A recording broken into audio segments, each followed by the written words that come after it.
Hello, magandang araw. Okay, magandang araw muli. Ayan. So, live na naman tayo mga palangga. Ayan, mainit ang mga balita.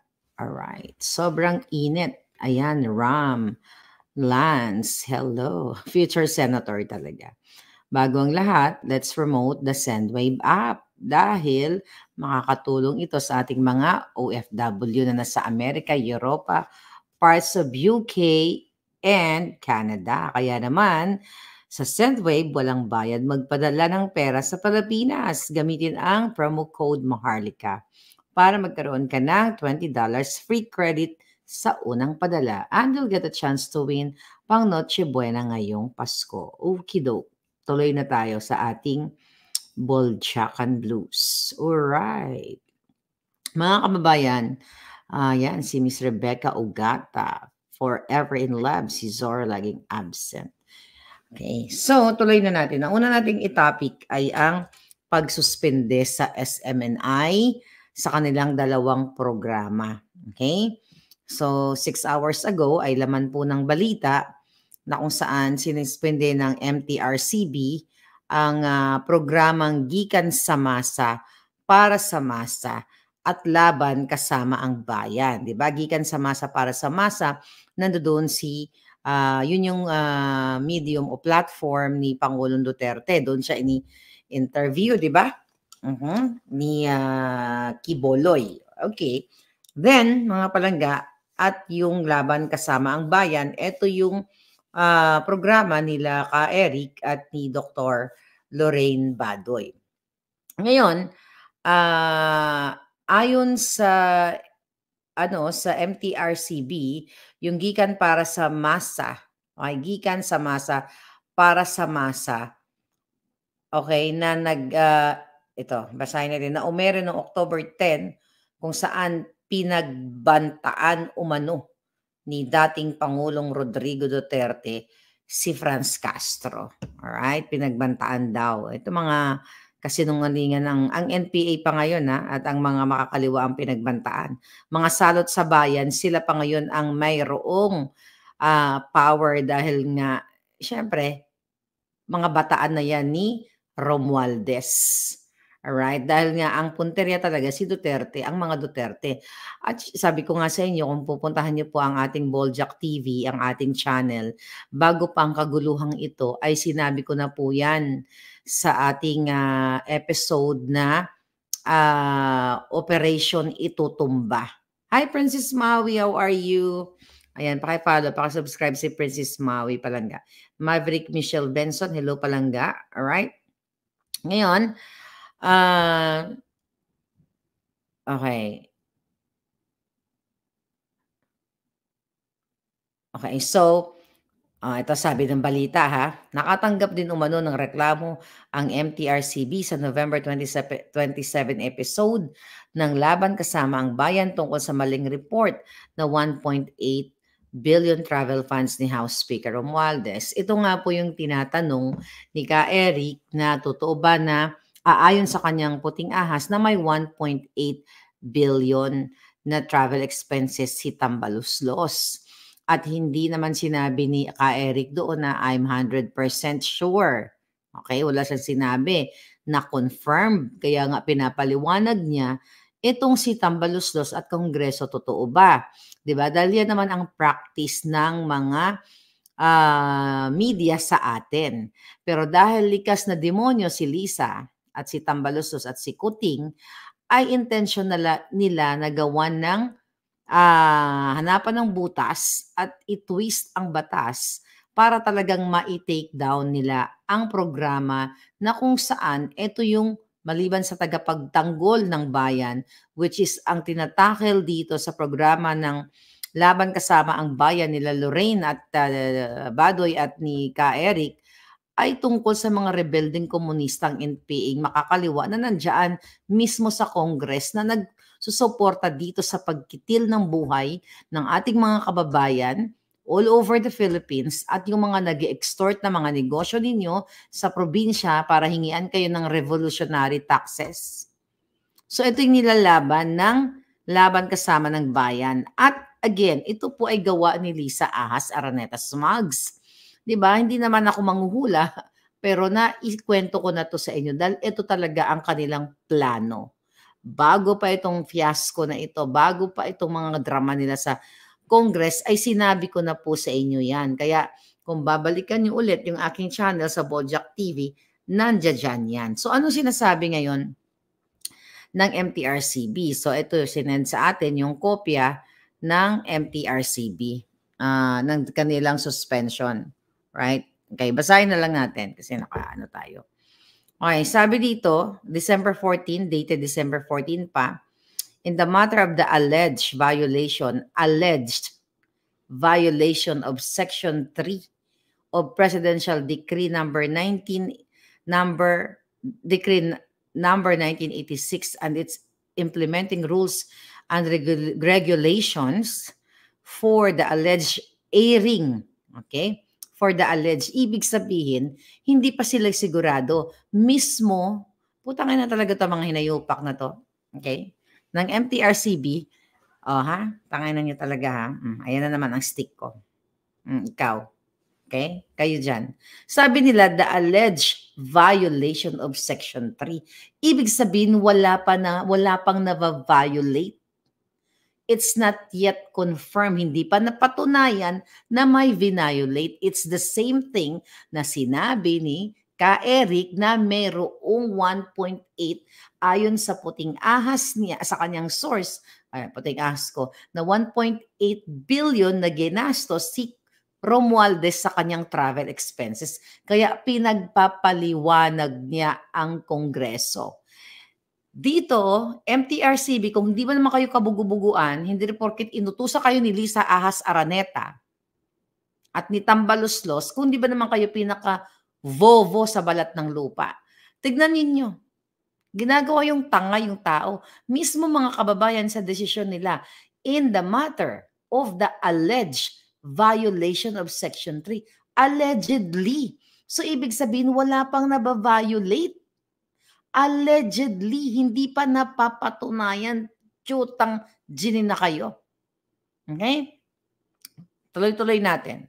The alleged violation of Section 3 Presidential Decree number 1986, its implementing rules and regulations for the alleged airing for unverified information. Another alleged naman. Diba? Unverified information. Patanong yung balita na sinasabi ninyong alleged airing of unverified information regarding the spending of 1.8 billion worth of travel funds by the House Speaker Romualdez, the television program, Laban Kasama na. Allegedly nga, ipukin ang ina nyo eh. Okay? Ngayon, dahil allegedly palang palangga, dahil tinitwist nila ang batas, talagang, ang putang, busy talaga. Binababoy nila yung Pilipino, mga kababayan, kaya sinuspende nila. Nag-order sila ng 14-day suspension. Tama ba? Okay, on November 29, November 23, the board received a complaint. Sabi dito, order of preventive suspension.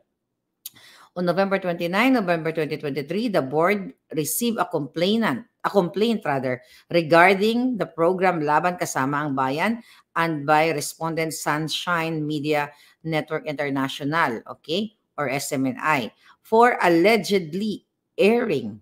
Allegedly, the word allegedly, doon pa lang ang bobo-bobo na ng buwaka ng inang mga to eh.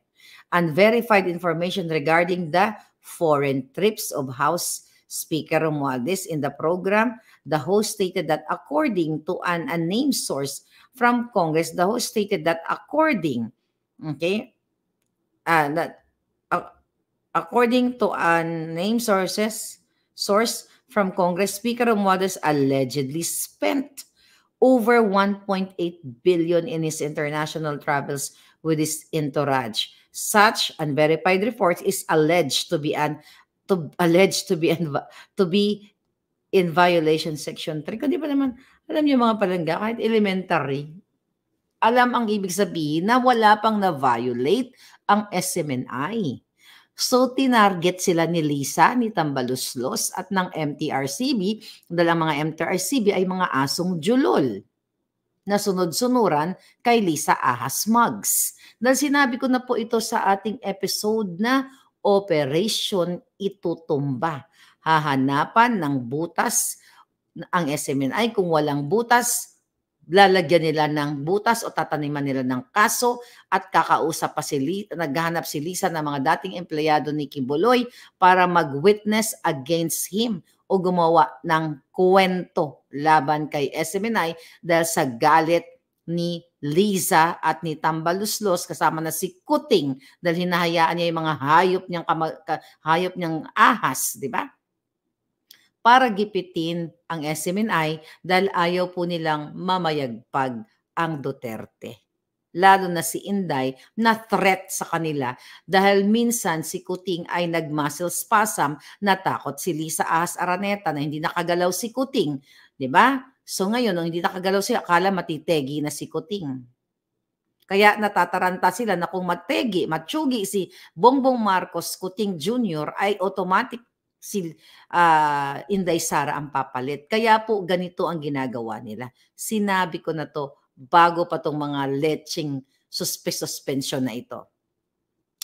O, sabi ng MTRCB, the board has the power to approve or disapprove exhibition and or television broadcast or television program which in the judgment of the board applying contemporary Filipino cultural values as standard are objection for being immoral, indecent, contrary to law or good customs, injurious to the prestige of the Republic of the Philippines. Kayo yung mga what?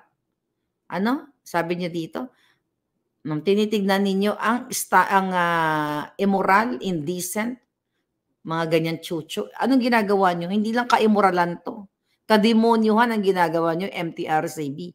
Hindi nyo nga napatunayan na may na-violate ang SMNI. Sabi nyo nga, alleged violation. Diba? From the word alleged, napakasimple lang naman yan. Kahit sabi ko nga elementary, kayang intindihin. So nilabag ninyo ang inyong mandato na dapat kayo lahat ay ikulong sa kumunoy na kumukulo-kulo, okay, sa apoy para kayo ay mangamoy at magmukhang turagsoy. Diba? Sa totoo lang, nakakatawa to, mga palangga, mga inayupak na ito. Sabi dito ng MTRCB, those which tend to undermine the faith and confidence of the people and in their government or the duty constituted authorities, those which are libelous or defamatory to the good chuchu. Okay? Anyway, ito, basahin natin yung section 3. Preventive suspension order anytime during the pendency of the case and in order to prevent or stop further violation or for the interest and welfare of the public. Okay? The chairman, pasensya na kasi ang liit malabo ang mata ko. The chairman of the board may issue a preventive suspension order mandating the suspension of the television network, cable, okay, session and related establishment, provided that temporary preventive order thus issued shall have a life, okay, not more than 20 days from the date of issuance, okay, not more than 20 days.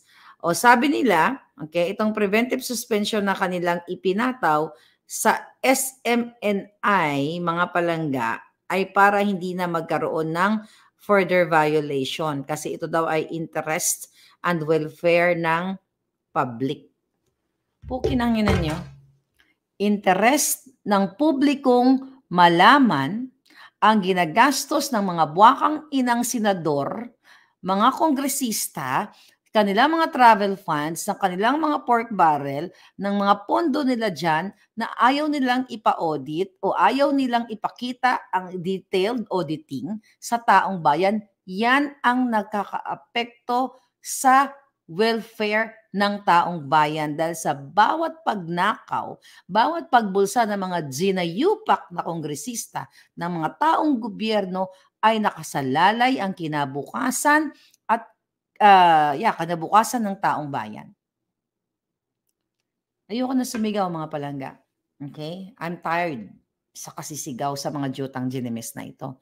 Pero nakita nyo naman po, kahit basahin nyo dyan, nandyan naman sa social media na hindi napatunayan na ang SMNI ay Hindi ko kinakampihan ng SMNI, okay? Kung ano man ang kinaharap ng owner o sino mang involved sa SMNI ng kanilang, kung may mga kaso man sila, wala akong kinakampihan. Ang kinakampihan ko, okay, ang katotohanan dahil mismo coming from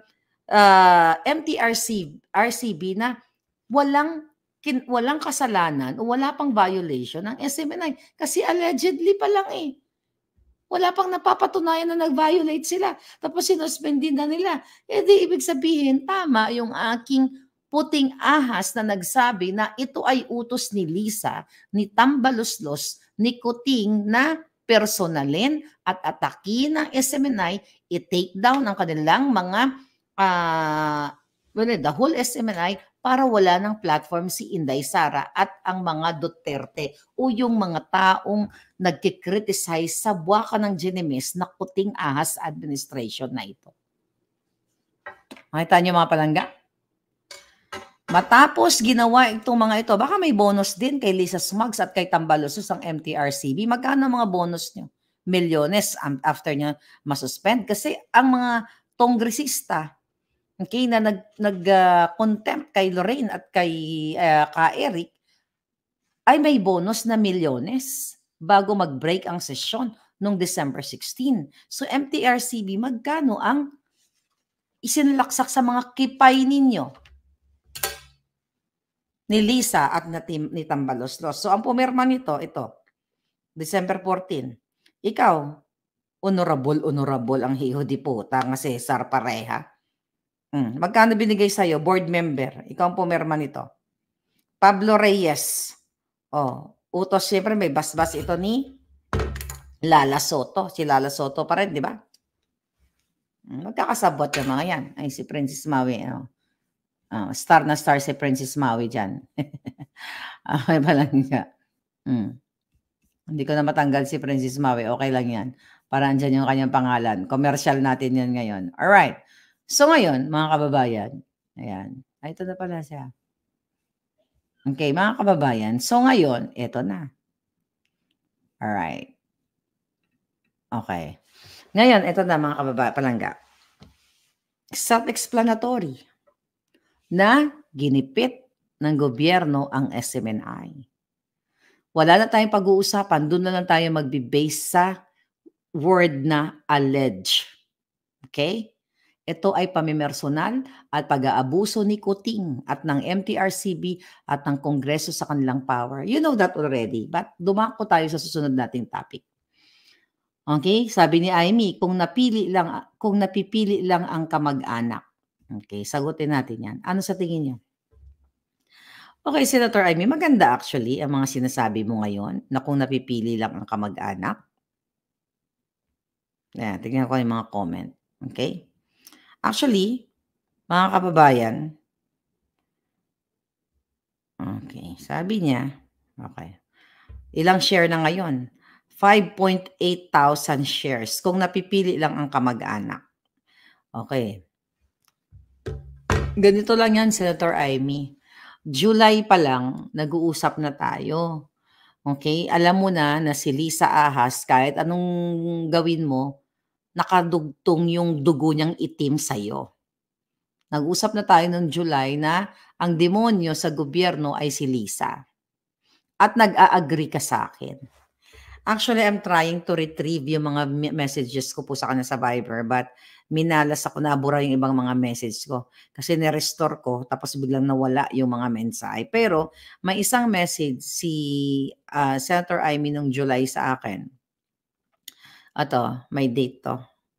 Okay, July 23, 2022. Ito 'yan.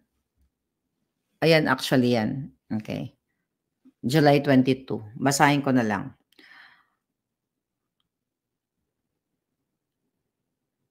Pagtitiwalaan, ano ba sinabi ko dito, ba't putol, okey? Ni-retrieve ko na lang 'to palangga, eh. Pagtitiwalaan kundi ikaw, okey, ako 'to ang nagme-message, ramdam ko naman ang eksena ni Lam, pero tahimik lang ako. Pero at the end of the day, si BBM pa rin ang kawawa dito at kayo manang. Yan po yung message ko sa kanya. Okay, ayan. Kasi nung time na yun, July na yun, hindi ko matanggap na nabudol ako. Kaya kinakausap ko si Senator Amy na baka meron siyang tsaka sinabi ko na 'to sa inyong message, sabi ni Amy, "Marcos ang nakataya, second chance na natin ito." Message po 'yan ni Senator Amy. Okay. Sabi ko, "Yan ang sagot ko, "Yan ang sinasabi ko kaya nalulungkot ako. Kaya tayo nanalo dahil ang mga tao mahal si Marcos. Bakit pa kasi sila nakikialam sa lahat ng bagay? Hay nako, dapat pagbakasyonin muna siya.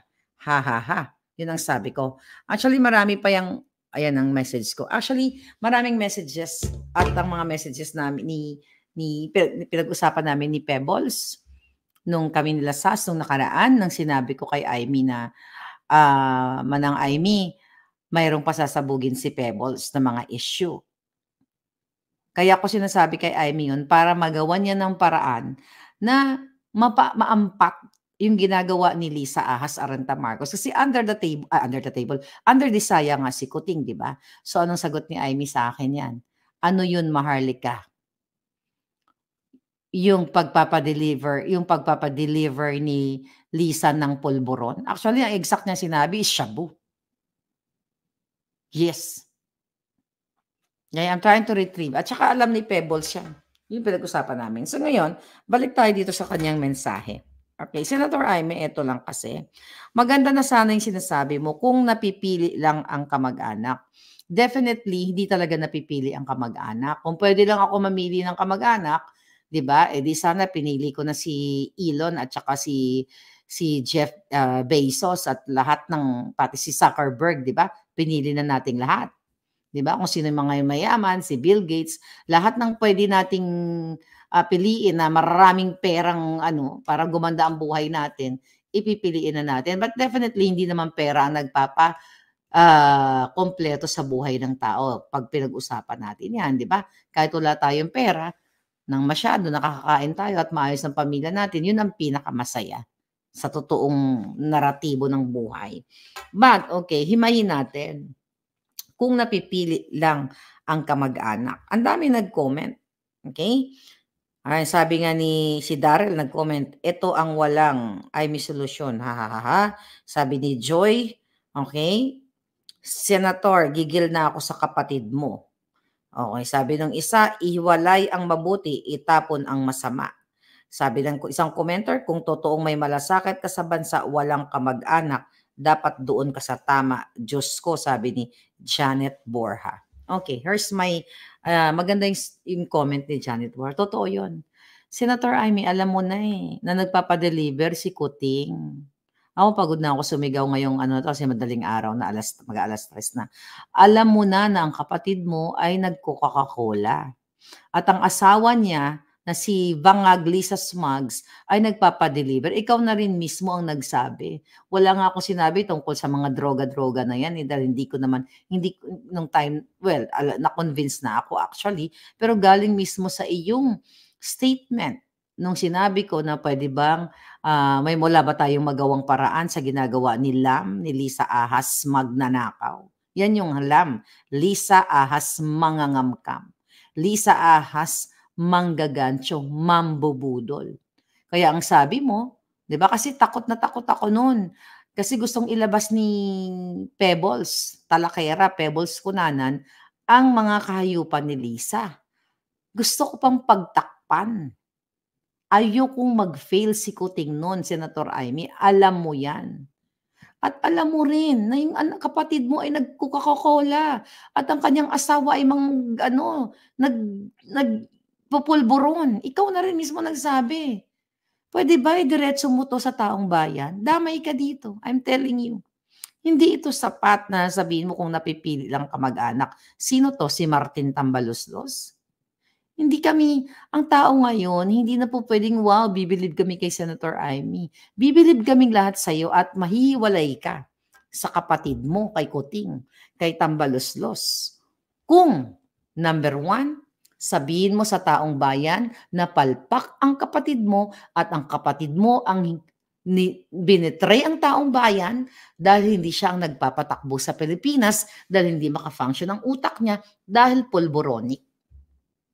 Bibilib kami sa'yo at maaaring iboto ka sa susunod na halalan kung sasabihin mo sa taong bayan, okay, at mag-initiate ka ng investigation laban sa iyong kapatid at kay Lisa Ahas Mugs na nakipagsabwatan sa Smartmatic based dun sa signed affidavit ni Attorney Glenn Chong na nandyan sa COMELEC. Dahil, Senator Amy, ulitin ko, ikaw ang chairperson ng Committee on Electoral Reforms. Maniniwala kami sa'yo. Pero hindi ito enough. Maganda na ito kung tutuusin yung mga statement mo kung napipili lang ang kamag-anak. Be specific, sinong kamag-anak? 'Di ba? Para kung si Tambaloslos yan, ilagay mo yung pangalan. Kung yung kapatid mong Judas, Estas, 'di ba? Ilagay mo rin ang pangalan. Kung si Sandro Marcos na sinasabi mo, 'di ba? So young yet so corrupt. Sino dito sa kamag-anak mo? Ang dami mong kamag-anak. Nadadamay ang mga kamag-anak mong ako naniniwala ako na may mga kamag-anak ka pang matitino. Okay? Maybe sa Marcos Edralin side. At pwede rin sa Marcos Romualdez kasi maaaring hindi naman 100% na Romualdez ay demonyo at hindi naman 100% na Marcos ay demonyo. Kasi kahit naman tayo, kahit may mga kamag-anak tayong mga Jejemon, 'di ba? Pero hindi ibig sabihin 'yun ang magde-define sa atin bilang tao. Let's say ikaw, Amawi, kung may kamag-anak kang nuknukan ng batugan, ibig sabihin hindi naman 'yun re-reflect sa'yo na ikaw ay batugan din. Or may kamag-anak ka na si Rogelio, okay? Kung may pagkaanak ang ganitong klaseng nagpupulburon, hindi ibig sabihin si Rogelio ay nagpupulburon din. So, sino? Senator Amy, liwanagin mo, sino sa kamag-anak mo? Okay? Ang napikang-pika ka, kaya ka nag-utter ng kung napipili lang ang kamag-anak. Kasi ako may moment din ako niyan eh. Kung pwede ka lang pumili ng kamag-anak, doon na ako sa mga almost 100% perfect. Pero wala namang gano'n. 'Di ba? Lahat naman tayo may mga may mga kalechian sa buhay. Actually, sabi ko nga sa Junakis ko kanina, you know, nagkukuwento siya tungkol sa kanyang yung kwento ng Junakis ko. Panganay kong Junakis, nagkukuwento siya tungkol sa mga classmate niya dito sa Amerika. Na ganito daw, na ganyan, nagko-complain siya. Erica Steven, thank you palangga. Nagko-complain siya na ito yung mga attitude. Sabi ko sa kanya, anak, sabi ko na gano'n. Nagkukuwento yung ano daw niya, yung klase niya na ganito, yung pamilya, da. Sabi ko, intindihin mo. Lahat ng pamilya sa mundong ito, may mga eksena. Walang perfect na pamilya. Kahit kayo, may mga problema kayo sa inyong mga pamilya. Minsan, kung pwede lang, sasabihin nyo, gusto nyo na mag-disappear. Gusto nyo nang maglaho. Minsan, baka maaari sa inyo, gusto nyo nang i-fake ang inyong kamatayan para hindi na kayo anuhin ng pamilya ninyo. May mga ganun, di ba?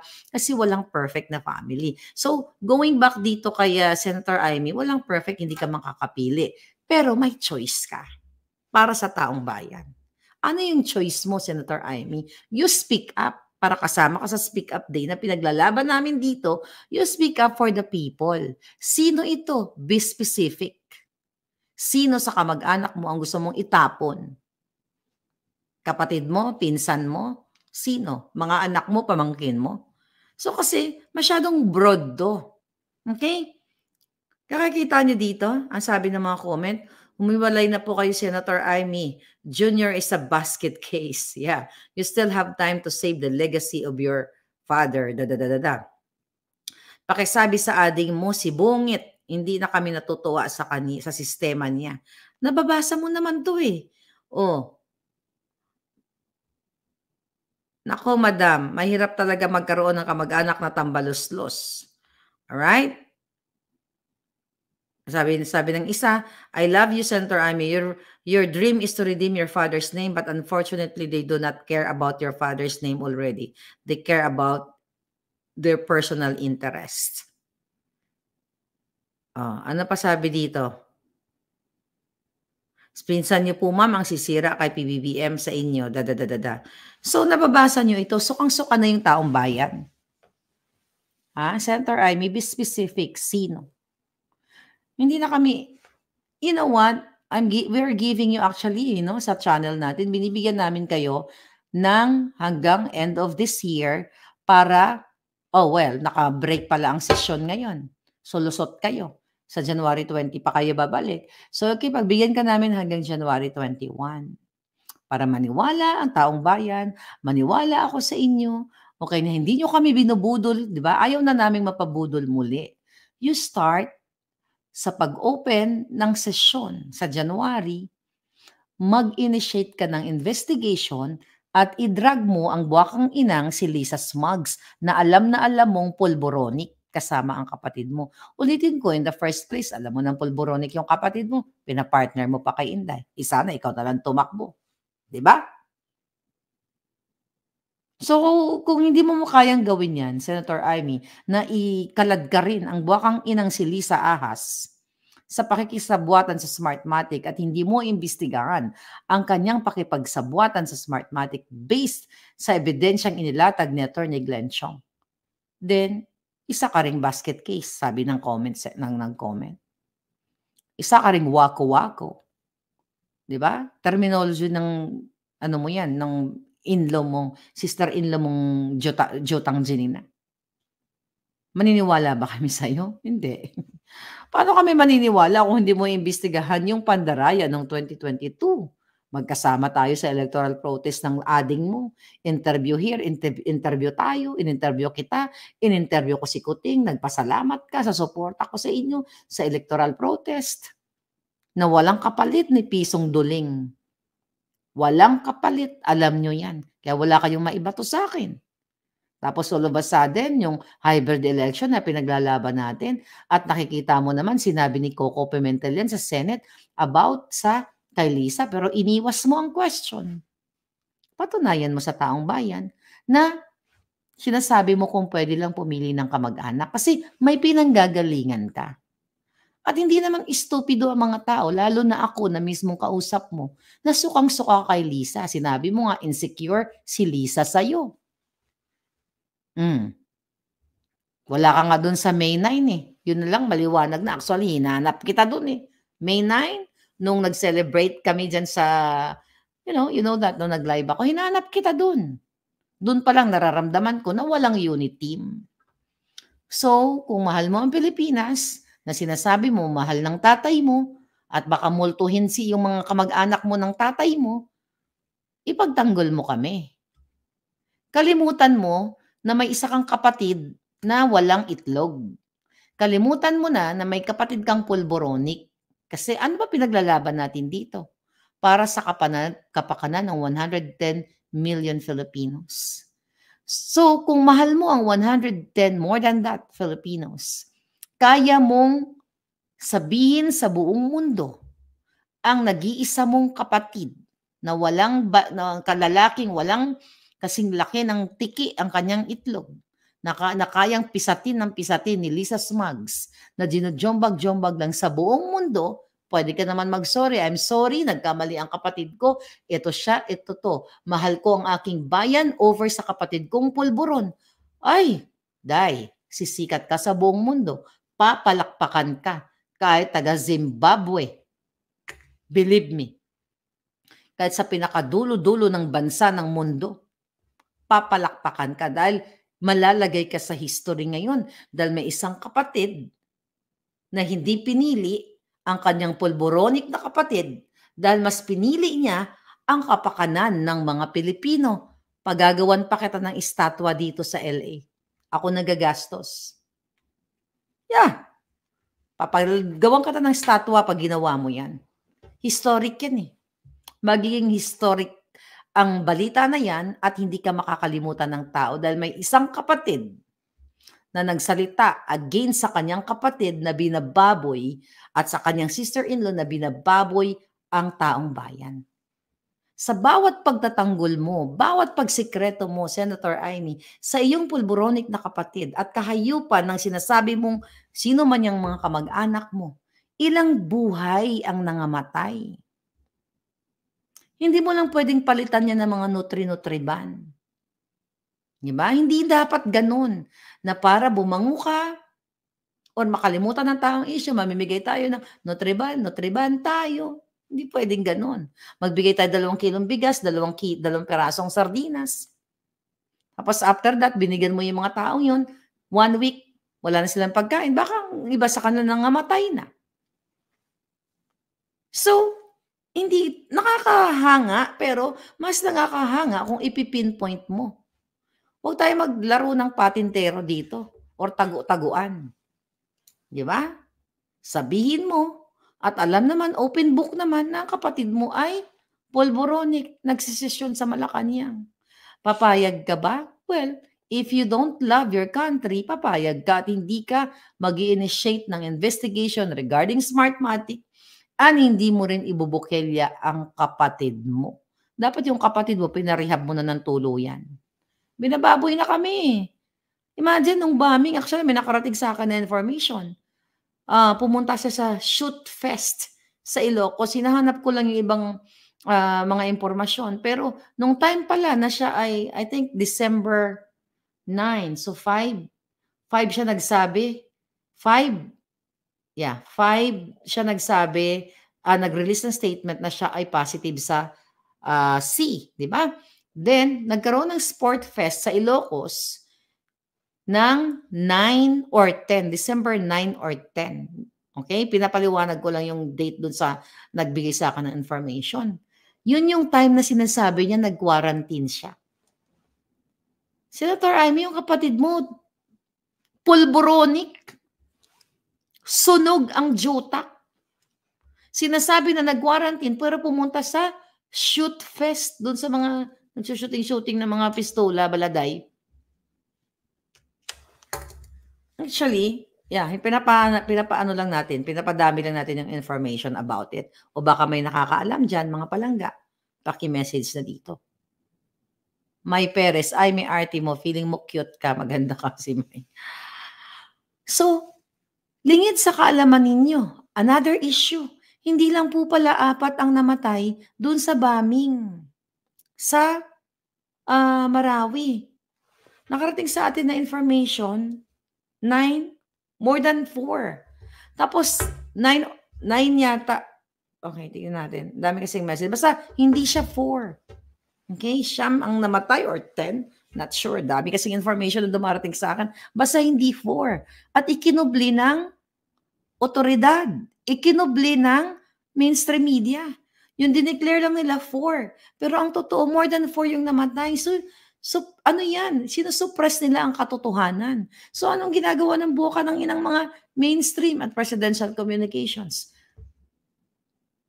Dahil yan ang utos ni Lisa at ni Tambaluslos.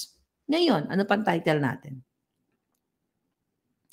Okay, kung napipili lang kamag-anak, ano sabi? Lisa Smugs, galit na galit. Okay, galit na galit. Nakarating sa atin, sabi ko sa inyo, ang dami nating puting ahas. Nakarating sa atin, mga kababayan, na itong si Lisa ay galit na galit dahil bagsak ang engagement ni Kuting sa kanilang mga social media platforms. Bakit hindi babagsak? Tanginan nyo sa ginagawa ninyo. Babagsak talaga kayo. So ngayon, okay. Ayon sa ating puting ahas dito sa Philippine Information Agency, ay talagang mga syunga yung ipinalit na ipinuwesto ni Lisa Smugs. Okay? At ayon dito sa ating puting ahas, yung mga pinag-courtesy resignation ni Lisa at ang mga kasabwat na dyan sa PIA ay ibabalik daw. O may pag-asa pa kayo. Huwag na kayo bumalik. Para kayong suka. Okay? Isinuka na kayo, kukunin pa kayo. Kung ako sa inyo, hindi ako babalik sa isang baboy na gobyerno. Pinababalik daw po sila dahil ang baba ng engagement ni Kuting sa lahat ng media platforms. Kaya wala daw nagawa yung PIA sa kasalukuyan to counter. Ito yung mga under yata ni Digimon Kualuping nung siya ay nag-resign or kusang tinanggal o tinanggal. So yung pinalit kasi dito, sabi nga ng Miss Marlica, yung pinalit kasi na mga pwesto dito ni Lisa Smugs ay mga walang alam. Mga photographer lang sila sa dyaryo.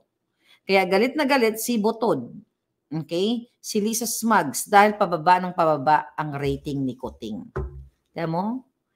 Kahit kailan, hindi nyo marirevive ang kahayupan ni Kuting. Kasi the more na gumagawa kayong panggagancho, pagtotolerate ng smuggler o part kayo ng smuggling, doon na lang, sa smuggling, pagiging business partner nyo sa smuggler na si Michael Ma at pag-appoint nyo sa kanya, never ever nyo maiangat ang inyong sarili kasi lugmok na kayo. Lisa Ahas, lugmok ka na. Kahit sino pang ipalit mong Poncio Pilato sa PIA o sa Presidential Communications, hindi na maniniwala ang taong bayan sa inyo dahil nakikita naman ang ginagawa ninyo. Nakikita yung travel ninyo, yung pagdrama ni Kuting, yung pagbabaliwala sa bombing victims at yung mga nalindol ni hindi dinalaw ni Kuting yon. Ibig sabihin, mga palangga, kunyari nagka-quarantine siya, pumunta pa siya dun sa shoot fest. So ganito kahayop si Kuting. Wala siyang pakialam sa inyo. Kaya ikaw, Lisa, kahit anong galit mo, kahit sino pang demonyong ipapalit mo dyan sa PIA, babagsak kayo ng babagsak at abangan ninyo, bubuhatin kayo ng taong bayan palabas. Dyan sa pwestong inaabuso ninyo. At dapat managot ka, Lisa, sa batas. Kaya nga, ikaw, Inday Sara, pag inadya ka ng Diyos ng tadhana, at kung ano man ang mangyari kay Kuting, for whatever reason na ikaw ang pumalit, habulin mo tong mga buwaka ng inang to para sa taong bayan. Imbestigahan mo lahat, si Taning, si Taberna, si Avengers, si Troy, si Tornya, lahat sila, Ivan Uy, lahat ng departamento, habulin mo para sa taong bayan. Kung pwedeng ibalik nyo ang bitay, ibitay nyo ng patiwarik at asinan ang kipay ni Lisa. Okay? At nang matikman niya kung anong hapdi ng ginagawa niya sa pagnakaw, pagtarantado sa taong bayan, lahat ng kahayupan na sa babaeng ito. At si Kuting ay isang tau-tauhan na walang itlog. Kaya ikaw, Senator Ryan, itigil mo na yung pambobola sa amin. Panahon na ng social media ngayon. Again, binibigyan ka pa namin ng tsansa, di ba? Wala pa akong binabatong masamang salita sa iyo. Pag napuno na ang salo, yung bunganga ko mag-aapoy na parang dragon. Baka lumabas ang mga hindi dapat lumabas. Alright? Yung mga pinipigil-pigil ko sa aking dibdib. Although iba personal, na ayaw kong pag-usapan dahil personal mo yon. But again, para sa taong bayan, huwag nyo na kaming budulin pa. Dahil hindi na kami muling magpapabudol pa. Ang nag-uugat ng kahirapan, kahayupan sa Pilipinas ay ang kapatid mo, ang sister-in-law mo, ang pamilya mo. Even your family sa Leyte, sa Ilocos, na kahit pa paano may matirang konti-konti pa, sukang-suka na rin sa kay Kuting. Sukang-suka na kay Lisa. So you speak up, sino ito na sinasabi mo kung pwede lang mamili ng kamag-anak? Patunayan mo. Ba't ba kayo nasa gobyerno? You're not there para sa kamag-anak nyo. Yan ang totoo, pero most of you, you're there para sa mga kamag-anak nyo, para sa personal yung interest, para sa pagharbat nyo ng pera ng bayan, para sa lahat ng kaletsihan kinakamkam ninyo. So sabi ko, kung matitira lang matino, iilan na lang yan. So you speak up. Huwag ka lang magsalita para sa pamilya mo. At sinasabi mo nga sa nakarang interview, poprotektan mo yung kapatid mo. Good luck. Kung hindi ka magsasalita laban sa kahayupan na ginagawa ng gobyerno, good luck. No more Marcos. Never again. At baka hindi lang yan ang mangyayari sa inyo. Baka higit pa sa nangyari sa inyong ama nung panahon na yon. Dahil hindi nyo kayang pigilin ang galit, ang hinagpis ng taong bayan. Pag yan ay umalpas at nagbugso-bugso na parang tubig sa falls, tuloy-tuloy yan. Hindi nyo yan kayang pigilin. Yung agos yan tuloy-tuloy, lulusot at lulusot yan. Kahit ano pang tingin nyo ay tibay nyo ngayon. Dahil hawak ni Lisa ang pera ng bayan. Hawak niya ang power. Madali lang yan. By the way, kapapasok na ng balita. May mga PSG, okay? Nakwento ko na to eh. Na kinakamkam ni Lisa, ang term is sinamsam ang mga telepono ng PSG dahil tamang hinala si Lisa Smugs. Chine-check niya yung mga telepono. That is invasion of privacy. Ganun po kasi ang mga taong gumagamit ng pulburon. Si Lisa Smugs ay pinakikialaman niya ang mga telepono ng kanyang PSG at kanyang wina-wiretap ayon sa ating puting ahas. Walang matinong tao ang mag-isip ng ganyan kung wala kang ginagawang masama. Kasi kung ako ang first lady o ako presidente, di ba? I make sure lang yung seguridad ko. But yung pakikialaman mo dahil tamang hinala ka, dahil baka sila ay puting ahas, baka nagsumbong kay Maharlika, may saltik ka, Lisa. Malala ka na. At itong stick na to ang magwawakas sa inyo. Ito. May power to. Believe me. Okay? Sa kakasabi ko, kaorasyon ko, magkakatotoong may power to. Ito ang tutugis sa inyo. BBM. Remember, during the campaign period, BP Sara was campaigning for you. Iboto nyo si BBM dahil puro maganda sinabi kay BBM sa kampanya, sabi ni Myrna Lim. Yun na nga palangga, nabudol tayo. And, mga palangga, by the way, mapunta ako kay Boying Remulla. So, may sinabi sila sa mainstream media na fake news daw yung sinabi ko na siya ay inaratay o inatake. Eh, nasaan ka, Remulla? Diba? Spokesperson na naman ang nagsalita. Kung buhay ka pa, or wala kang sakit, o hindi ka nakaratay sa banig, nasaan ka? Nasabihin nyo, fake news si Maharlika, nasaan si Remulla? Diba? Binigyan natin siya ng taning kahapon hanggang alas 6 ng hapon. Boying Remulla, nasaan ka? Sabi ni Oldarico, shoot fest, dapat siya ang binangbangbang. Ibig sabihin, welcome pa rin si Adik sa mga Ilocano. Mayroon pa rin siyempre mga palangga.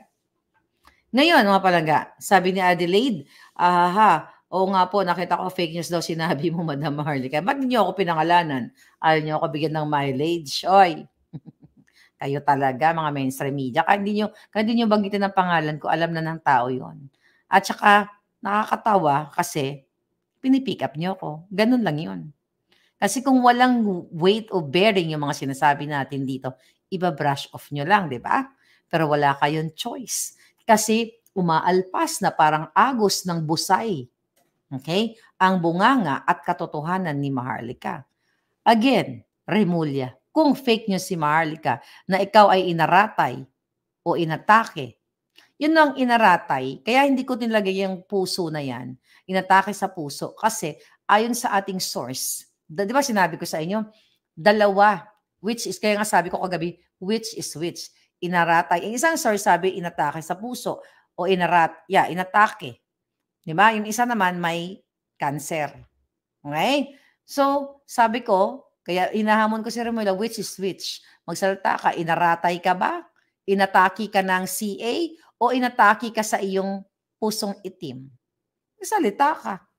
Kung buhay na buhay ka. At kung malakas ka, edi magsalita ka. Ano ba naman yung video call na? Hello, okay, magsasalita ka. O live po tayo. Ako po si Bonjing Remulla. Hindi po totoo ang mga napabalita na ako ay inatake. Kahit 30 seconds. Magpakita ka ng proof of life. Ayun na naman yung social, yung pakaplog mong si Miko. Ay, yung pag-ngiwi-ngiwi na lalaki, yung pakonyo-konyo na mukhang binabae. O, ano? Laban? Laban kayo? Ito lang, may baril kayo, may pera kayo, ito power ko. Papasok lahat 'to sa ngalangalan ninyo. 'Di ba? Mayawa kayo. Dapat mag-live siya kaagad. Si Mulya ang naratay tapos tapos ano 'yun? Tapos si Tambaluslos ang nawala sa mundo. I hope. You know what I mean?